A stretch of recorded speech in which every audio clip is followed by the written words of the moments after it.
बिस्मिल्लाहिर्रहमानिर्रहीम। अस्सलामु अलैकुम। कायद-ए-आज़म मोहम्मद अली जिन्नाह और वक़्त की पाबंदी। सामीन, कायद-ए-आज़म मोहम्मद अली जिन्नाह की ज़िंदगी को करीब से देखने के लिए दो अहम वाक़यात। कायद के एक दोस्त थे ए.बी. इकराम, नाम अज़ीज़ बख्श, तखल्लुस इकराम, उम्र 68 बरस, तालीम MSc mechanical engineering, Michigan University, America. Muslim League के अरूज ज़वाल की दास्तानें सीने में समेटे शाहराए कायद-ए-आज़म लाहौर पर ए.बी. इकराम एंड कंपनी के मालिक थे। मजाज में बुजुर्गाना रख रखाव, ज़बान में शीरीनी, वज़ेदारी का ये आलम था कि ज़िंदगी भर लिबास तक इसी वज़ा का पहना, जैसा कि इस वक्त था जब कायद-ए-आज़म से महफ़िलें जमती थीं। जनाब ए.बी. इकराम ने यादों को गरेदते हुए कहा, 1934 में मैंने बम्बई में ए.बी. इकराम एंड कंपनी के नाम से कारोबारी ज़िंदगी का आगाज़ किया।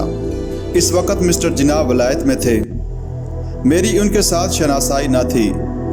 1935 में वो वापस हिंदुस्तान आए तो इस वक्त मैं 88 बिलगीर स्ट्रीट, मालाबार, बम्बई में रहश पजीर था और इस तरह उनका हमसाया भी था। मेरा उनसे तारफ़ ना था। एक रोज़ मुश्तरका हिंदू दोस्त, नुमायां कारोबारी शख्सियत गोपाल दास मित्रा दास ने हमें एक दूसरे से मुतारफ़ कराया और इसके बाद मुलाकातों का सिलसिला चल निकला और इतनी कुर्बत हो गई कि जब 1935 में मिस्टर जिन्नाह ने मुस्लिम लीग में शामिल होने के लिए कहा तो मैं इनकार ना कर सका। हालांकि मैं सियासी आदमी नहीं था, मैं एक मुखलिस और दयानतदार इंसान की पेशकश को ठुकरा ना सका। इस दौरान मैंने मुस्लिम लीग को $40,000 चंदा भी दिया। नशिस्त व बर्खास्त की ये महफ़िलें इतनी बढ़ी कि हम अक्सर दोपहर का खाना साथ ही खाते। यह इत्तेफाक इसलिए भी पेश आता रहा कि मेरा कारोबार सेक्रेटरीट की इमारत के बिल्कुल सामने था। कायद-ए-आज़म को खाने में कोई ख़ास डिश मरगूब ना थी। हाँ, पापड़ खाने के बहुत शौकीन थे, वो भी ऐसे जिनमें मिर्चें कम हों। कायद सिर्फ सियासी ज़िंदगी में ही बाउसूल और नज़्म व ज़ब्त के पाबंद इंसान न थे, निजी ज़िंदगी भी बड़ी बातरतीब थी। यह नज़्म व ज़ब्त ही था कि ढेरों दौलत कमाने के बावजूद कोई इखलाकी बुराई उनके करीब ना फटकी। खुद तो किसी बुराई में क्या मुलव्वस होते, बुरे आदमी को भी करीब ना फटकने देते थे। जिस शख्स के बारे में मालूम हो जाता कि किसी इल्लत का शिकार है, इससे नफ़रत करते। कायद को बस एक आदत थी, ये कि सिगार बहुत पिया करते। बिलाशुबा इस ज़माने में उनके दोस्तों में हिंदू भी थे।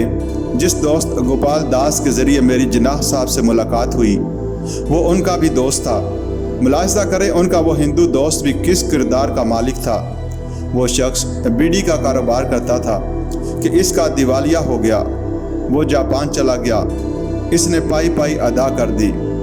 33 करोड़ रुपया कोई मामूली रकम ना थी। इस शख्स की मिसाल मैं इसलिए दे रहा हूँ कि आपको पता चल जाए कि कायद-ए-आज़म के हल्का अहबाब में आला किरदार के लोग थे। कायद का कहना था कि इसने ढेरों दौलत कमाई और जब मरा तो इस ज़माने में 80 लाख रुपए का विरसा छोड़ा। एक और वाक़या है जो राजदां के कलम से अखबारात की जीनत बना। राजदां कलमी नाम है। वो लिखते हैं, कायद-ए-आज़म वक़्त के बड़े पाबंद थे।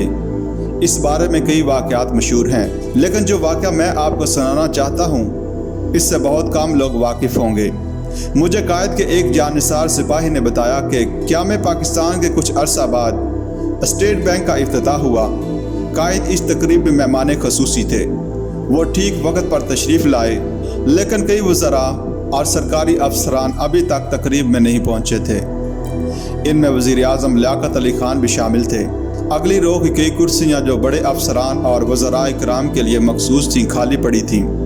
ये देखकर कायद-ए-आज़म के चेहरे पर सुर्खी सी दौड़ गई। उन्होंने कार्रवाई शुरू करने का हुक्म दे दिया। इसके साथ ही फरमाया कि तकरीब गाह में मौजूद तमाम कुर्सियाँ उठा ली जाएँ ताकि जो हजरात बाद में आएँ उन्हें खड़ा रहना पड़े। इस तरह इन्हें पाबंदी वक्त का ख्याल रहेगा। हुक्म की तामील हुई। तकरीब शुरू होने के थोड़ी देर बाद जनाब लियाकत अली ख़ान तशरीफ़ ले आए। इनके साथ चंद दूसरे वज़रा भी थे, लेकिन किसी शख्स को इनके लिए कुर्सी लेकर आने या इन्हें अपनी कुर्सी पेश करने की जुर्रत ना हुई। दूसरी तरफ कायद मिल्लत और वज़ीर-ए-आज़म का ज़रफ़ भी ये था कि किसी को कुर्सी से ना उठाया, बल्कि तकरीब के दौरान लियाकत अली ख़ान और اور ان کے کئی رفقا کھڑے رہے۔ قائد روانہ ہونے لگے تو ان حضرات نے دیر سے آنے پر بڑی معذرت کی۔ قائد نے کہا آئندہ پابندی وقت کا خیال کریں۔ اس واقعہ کے بعد کسی مقتدر سے مقتدر شخص کو یہ جرأت نہ ہو سکی کہ وہ سرکاری تقریب میں دیر سے آئے۔